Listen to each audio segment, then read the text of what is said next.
உங்களால உங்களோட மனதோட சுழற்சியோட வேகத்தை வந்து கண்ட்ரோல் பண்ண முடியலையா? ஏன் இந்த சுழற்சியோட வேகத்தை வந்து நம்மளால கண்ட்ரோல் பண்ண முடியல?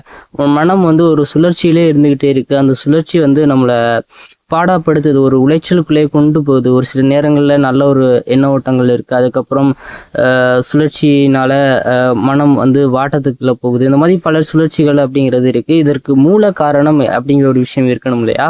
இதற்கு மூல காரணம் அப்படிங்கிற ஒரு விஷயம் என்ன அப்படின்னா, நம்மளோட ஆசை தான். நமக்கு ஆசை எந்த அளவுக்கு ஒருத்தனுக்குள்ள அதிகமா இருக்கோ, அந்த அளவுக்கு அவன் வேதனையும் வலியும் மனம் ஏற்படுத்தும். அது வந்து ஒரு ஒரு காலகட்டங்கள்ல வந்து இந்த ஆசையை அனுபவிக்கும் போது எவ்வளவு சுகமா இருக்கும் அப்படிங்கிறது நம்ம மனம் அப்படிங்கிறது கற்பனை ஏற்படுத்தும்.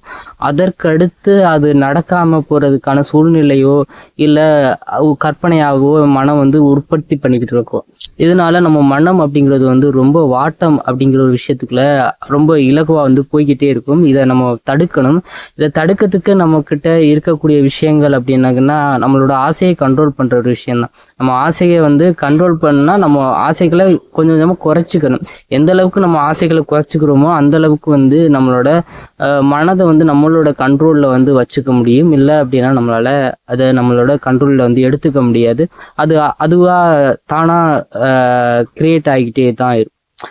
இதுதான் அன்னைக்கான வீடியோ.